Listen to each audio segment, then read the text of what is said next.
Alongside Adam Lauridsen, I'm Ravi Kapur. After Game 5 of the NBA Finals, and the Milwaukee Bucks are one game away from their first championship in 50 years.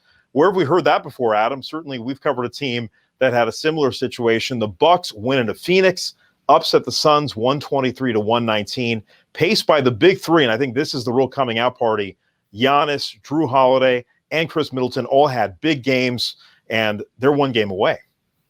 The conventional wisdom is the first time you go to the NBA Finals as a team, you don't play that well. You need to be in that situation, learn how to deal with the pressure to really play your best basketball. It looks as if the Bucks have turned the corner on their first NBA Finals as this team is currently assembled. They're playing some really good basketball. They were incredibly resilient in Game 5, and they've put themselves one win away from a championship. Well, they don't have Kareem in the middle, but Giannis has been phenomenal. Another huge game for Giannis. He had 32, Khris Middleton 29, Jrue Holiday, the story of this game, 27 points, 13 assists, and to me, the play of the game, Devin Booker has a chance to potentially take the lead for the Suns under 2 minutes to play, and Jrue strips the ball, gets it up the floor, and somehow throws up a perfect alley-oop to Giannis, who gets fouled on the play, didn't convert the free throw, and we'll talk about the 3 missed free throws that didn't somehow seem to harm the Bucks down the stretch. But Jrue Holiday, I mean, with this kind of play, this is exactly why they traded for him.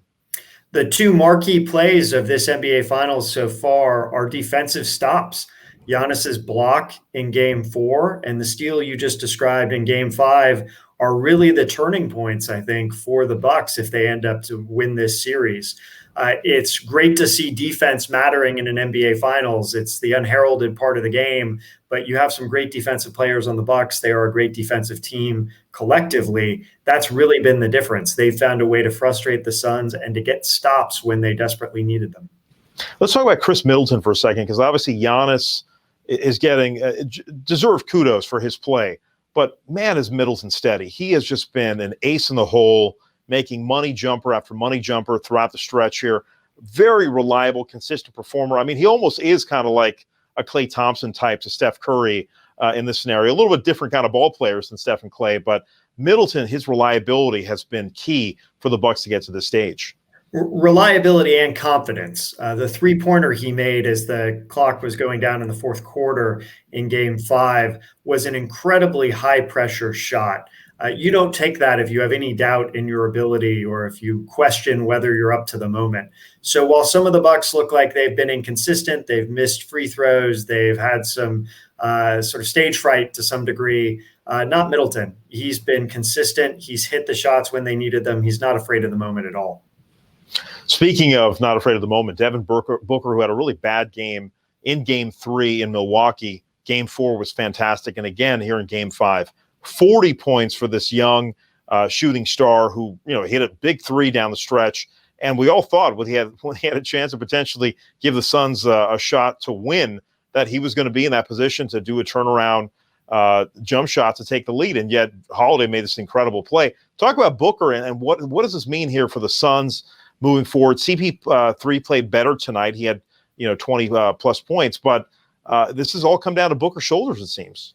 Yeah, Devin Booker's an incredible talent, obviously. He's a great one-on-one player, but what we saw in the final seconds is the danger of relying too heavily on that one-on-one isolation approach. If you're just dribbling around looking for your shot, but not really getting open with your teammates' help, it's easier for defenses to key in on you. It's easier to pick up a double or triple team, as we even saw in that play where Holiday ended up getting the steal. So while Booker has been incredible, he still needs to play within the team offense. And the Suns as a whole need to get back to the offense that was so potent during the regular season for them, where they rely upon their teammates. Paul creates for them. They've sort of broken down, I think, with fatigue and relied a bit too heavily on just one-on-one play. Well, take me through both teams right now. Obviously, the Bucks going home with a chance to win a title for the first time in 50 years. That's motivation enough. But the Suns played pretty well. I mean, they shot the ball well, a couple of key plays here and there, and this whole game would have been reversed. Do they have enough left to go to Milwaukee and take a Game 6? Absolutely, I think so. Monty Williams is a great motivator. Chris Paul is a good on-court leader. What everyone in the Suns organization is going to be talking about for the next 48 hours is exactly what you said. We're a couple different plays away from winning this game. We don't need to change that much. We just need to execute better down the stretch, make a few adjustments. You're at the very end of the season. You don't throw out what got you here at this point. They just need to rest up, perfect it, and believe that they have the ability to close out that game in Milwaukee and force a game 7. I think we're going to see an incredible game. I think both teams are in a position where they could win it, so it should be very entertaining. Now, there was a stretch early in the game where these two teams were trading baskets, and we had a pretty high score tonight. Do you anticipate another high-scoring game in Milwaukee, or you think the defenses will clamp down on the respective offenses? I think the defense will clamp down a bit, and I think fatigue has to set in. Playing a game that's this emotionally intense is draining for players. Doing it at the end of a compressed NBA season is unimaginably draining. I think that the war of attrition is going to start showing up to the extent it hasn't already. So I wouldn't be surprised if we see somewhat of a sloppy game or a bit of a slog, but I think it will still be competitive, particularly with the defense that these teams are capable of playing. I want to point out a couple really good role players tonight. Pat Connaughton, 14 points. Bobby Portis, 9 points. Both teams have about 8-man rotations. Getting points from the bench is just mission critical right now. Talk about the play of Connaughton and Portis. They've been huge. They allow the defense, or they allow the offense to really put pressure on all points of the defense. So instead of just being able to double team Giannis without any consequences, your fourth guy or your fifth guy, if you're the Bucks, is now a scoring threat, which keeps the defense honest. So it really does open things up for other people. It's allowed them to be more efficient on offense.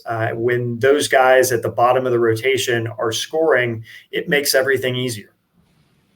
Do you expect anything out of DeAndre Ayton? I mean, he had a great game. It was 20 and 10 tonight, but still, they're not running the offense through him at all. Does he need to have a bigger role in Game 6?